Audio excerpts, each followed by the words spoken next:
Hi, my name is Arturo Soto. I am 18 years old. I am from Queens, New York, and I am legally blind. My story began not too long ago. About 2 years ago now.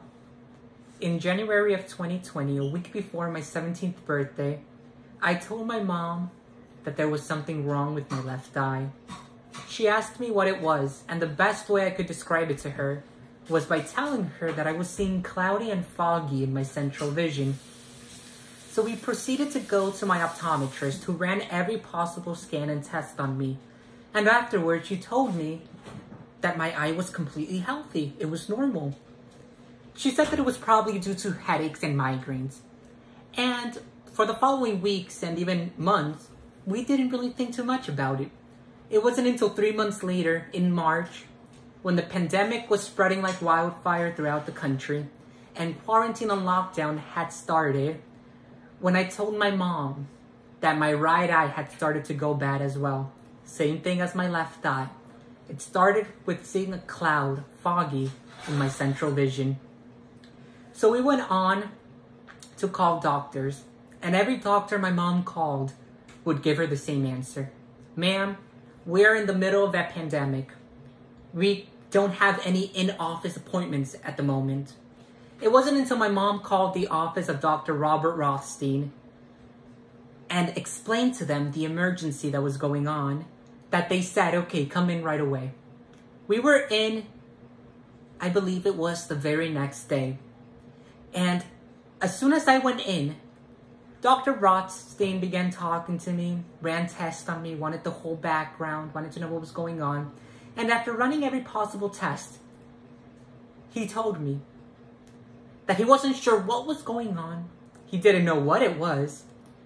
He thought that there was something off or wrong or something to do with the optic nerve, but he couldn't tell me why or what or how it even happened.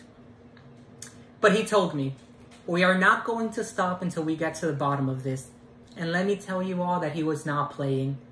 Dr. Rothstein did not stop running test after test, talking to doctors and colleagues of his until he got to the bottom of what was going on.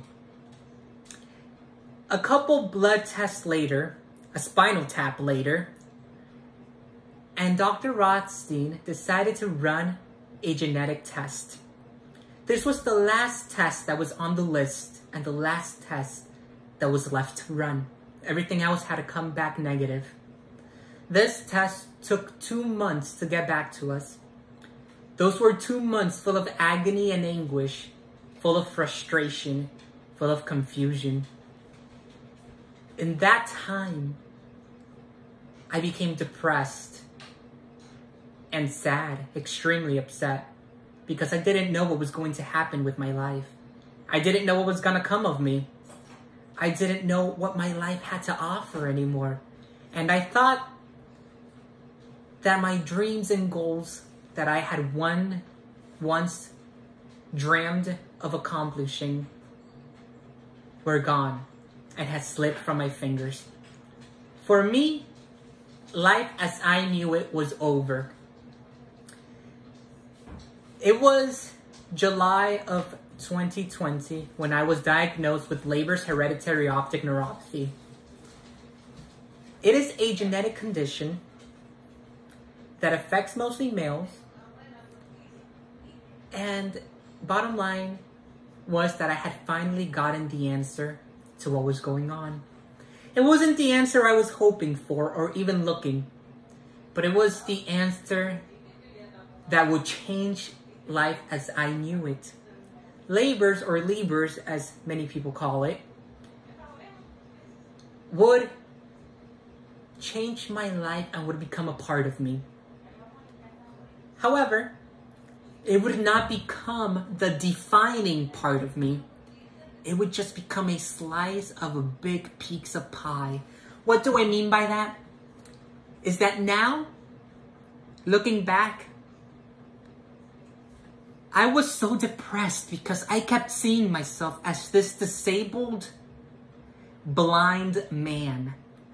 I was seeing myself through society's eyes as someone who would now be dependent on everyone else, on a system that would become dependent on others and could not live an independent life. Now, looking back at this, I laughed because I was really being irrational. Back then, I thought of all the things that I wasn't going to be able to do anymore, like drive a car or become an airline pilot. And let me tell you, I had never wanted to become an airline pilot. It had never even crossed my mind, but here I was, 17-year-old me, frustrated that he was never going to become an airline pilot, simply because he was being told that he couldn't. And now I laugh because it's amazing what meeting people and getting the proper training can do. After I met several people who are also legally blind and visually impaired, I learned that there was more that I can offer to the world. That there's more that I can still give. That I can still be an active, independent part of society and life. I learned to become independent through VRT training and O&M training. Eventually, I got a guide dog. My cane skills were so impeccable that when I applied for a guide dog, they thought I was a right candidate. It has now been 6 months that I have been a guide dog user, and the experience has been wonderful.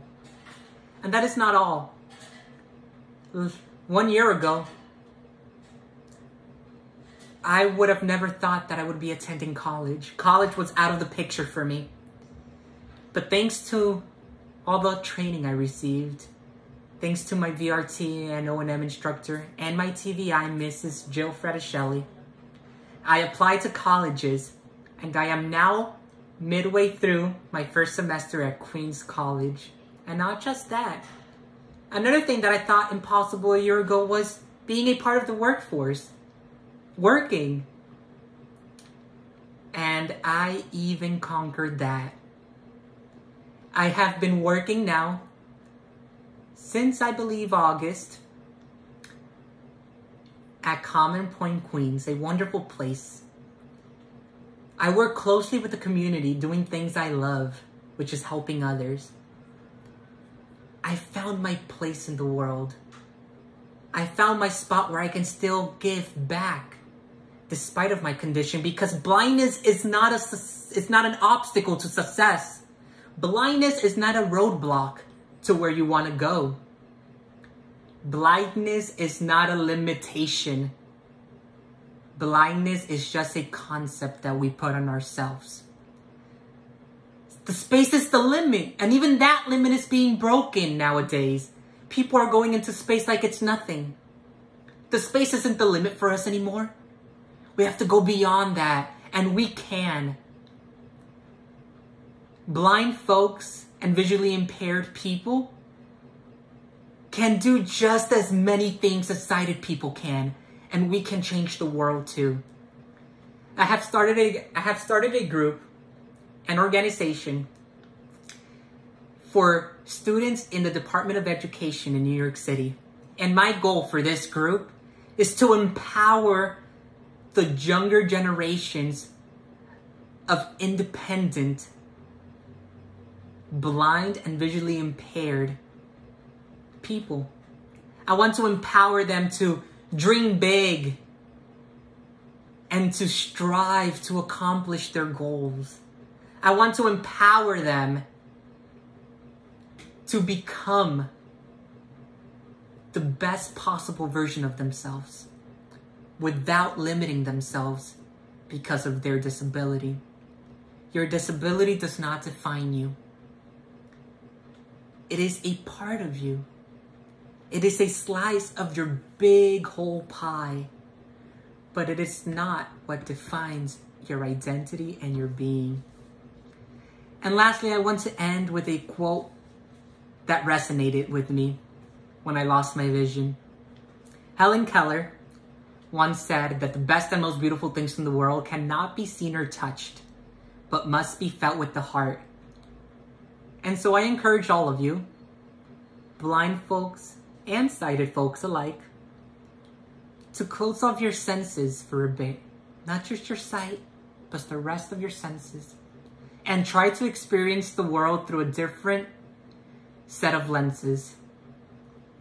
And let me tell you that it is a whole other experience. I want to thank all of you who listened to my story. Thank you, and I appreciate it. Take care, everyone.